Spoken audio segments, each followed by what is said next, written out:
Hello friends, welcome you all. आज आपण थर्मोडायनॅमिक्समधील next point पाहणार आहोत. व्हेरिएशन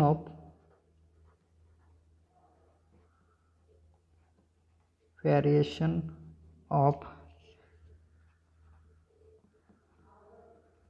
केमिकल पोटेन्शियल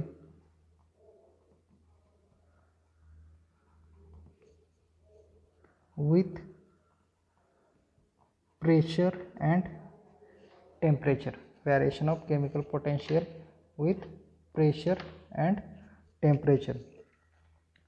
तर फर्स्ट बघणार आहोत व्हेरिएशन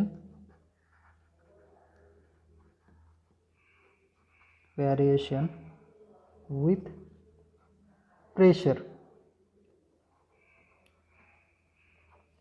तर काल आपण बघितलं आहे की partial molal volume and chemical potential.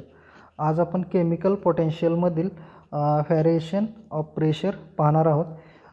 Chemical पोटेन्शियलचा काल फॉर्म्युला तुम्ही पाहिलाच आहे. Mu I is equal to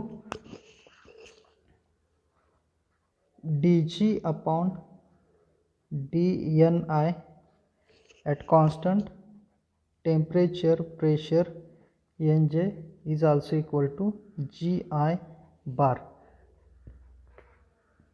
mu I आणि GI बार हे दोन्ही सिम्बॉल आहेत ते केमिकल पोटेन्शियलचे आहेत. Now differentiating with respect to pressure at constant temperature. हे इक्वेशन 1 डिफरेंशिएट करायचं आहे with respect to pressure at constant temperature. तर त्याचं कन्वर्जन होईल D mu I upon D P at constant temperature आणि N J is equal to d2g upon dp dni at constant temperature pressure आणि nj. This is equation number 2. तुम्ही ह्या आधी variation of Gibbs free energy with pressure आणि temperature हे दोन्ही point बघितलेत. आणि variation of Gibbs free energy with respect to pressure हे इक्वेशन तुम्हाला माहीत आहे. We know that variation of Gibbs free energy with respect to pressure equation V is equal to dg upon dp at constant temperature. Then again differentiate, हे पण equation differentiate करायचं आहे. Differentiating with respect to ni at ni शी हे differentiate करायचं आहे at constant temperature pressure आणि N J. तर ह्याचं कन्वर्जन असं होईल D V upon D N I. कशाशी डिफरेंशिएट करायचं आहे एन आय, म्हणून divided by N I at term कोणते कॉन्स्ट असतील टेम्परेचर प्रेशर आणि N J is also equal to D two G upon हे जी साईड आहे राईट हँड साईड डी जीचं काय होईल D two G again D P divided by D N I आणि ह्या ठिकाणी मी कॉन्स्टंट टेम्परेचर आणि N J. This is equation number 4. Now काल लास्ट लेक्चरला आपण बघितलं आहे की पार्शियल मोलाल व्हॉल्यूमचं equation of partial molal volume. Equation of partial molal volume. Partial molal व्हॉल्यूमचं इक्वेशन जे आहे is equal V I bar is equal to D V upon D N I at constant temperature pressure and N J. हे equation आपण last लेक्चरला बघितलं आहे. This is equation number 5. Now compare, जर आपण कम्पेअर केलं, कम्पेअर इक्वेशन 5 and 4. जर equation 5 and 4 compare केलं तर one side of this equation is same. कोणती? D V upon D N I T P N J आणि D V upon D N I T P N J. Then other sides also same, म्हणून V I bar is equal to D two G upon D P D N I at constant temperature pressure Nj. This is equation number 6. Now again compare equation 6 and 2. जर equation 6 आणि 2 हे दोन compare केले तर ह्या दोन्हीही इक्वेशनमध्ये D two G D P divided by D P D N I at constant temperature pressure यांचे आणि D two G upon D P D N I at constant temperature pressure N J ह्या ज्या दोन term आहेत त्या same असतील. Then remaining term also same, that is V I bar is equal to D mu I upon D P at constant temperature and N J. This is equation number 7 and this is the equation of variation of chemical potential with respect to pressure. Thank you. The next point is variation with pressure.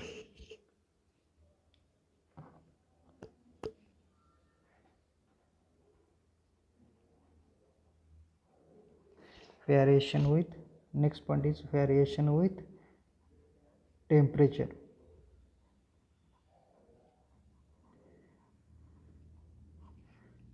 For variation with temperature,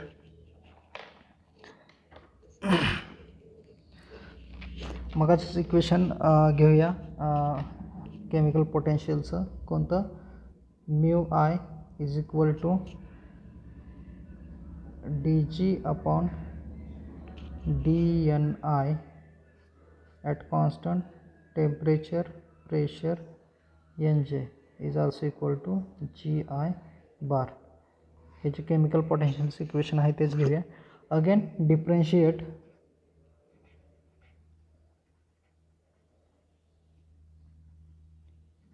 differentiating with respect to temperature at constant pressure. मगाशी ह्या ठिकाणी तुम्ही म्हणलं होतं की differentiating with respect to pressure at constant temperature. आता variation with temperature असेल तर differentiating with respect to temperature at constant pressure. तर चेंजेस काय होतील? तर D mu I upon D पीच्या ठिकाणी फक्त डी टी येईल ॲट कॉन्स्टंट प्रेशर आणि N J is equal to D two G upon D T D N I. Last इक्वेशनमध्ये ज्या ज्या ठिकाणी डी पी होतं, आता ह्या इक्वेशनमध्ये त्या त्या ठिकाणी डी टी येणार आहे is equal to N J. Again तुम्ही variation of Gibbs free energy with respect to temperature आणि प्रेशर बघितलं. तर variation of Gibbs free energy with respect to temperature जे इक्वेशन होतं ते तुम्हाला माहीत आहे. Then we know that equation that is minus S is equal to D G upon D T at constant temperature. हे तुमचं इक्वेशन नंबर 3 असेल. Again differentiating with respect to Ni at constant temperature, pressure and Nj. Differentiating with respect to Ni at constant temperature, pressure and Nj.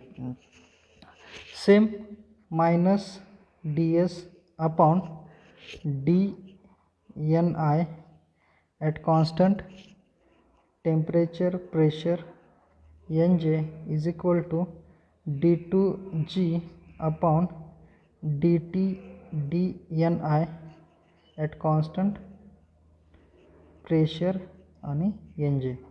This is equation number 4. But we know that partial molal entropy equation, partial molal entropy equation, my SI bar is equal to ds upon dni at constant temperature pressure and nj. This is equation number 5. जर तुम्ही equation 4 आणि 5चं comparison केलं तर त्याच्यात तुम्हाला ds upon dni tpnj आणि ds upon dpni at constant temperature pressure आणि nj ह्या दोन टर्म आहेत त्या सेम असतील. Now remaining term is also same. That is for comparison compare equation 5 and 4. तर कंपेअर करून जी व्हॅल्यू येते ती minus S I bar is equal to d2g upon dt dni at constant pressure and nj. This is equation number 6. Again now compare 6 and 2. जर तुम्ही 6 and 2 compare केलं, हे दोन इक्वेशन जर कंपेअर केली तर 2 मध्ये तुम्हाला दिसतंय की d2g upon dt dni at constant pressure आणि nj आणि इथं पण d2g upon dt dni at constant pressure and nj. Now these two terms are same. Now then remaining term is also same. That is minus si is equal to d mu I upon dt at constant pressure and nj. This is equation number 7, and this is the equation of variation of chemical potential with variation of temperature with chemical potential. Thank you.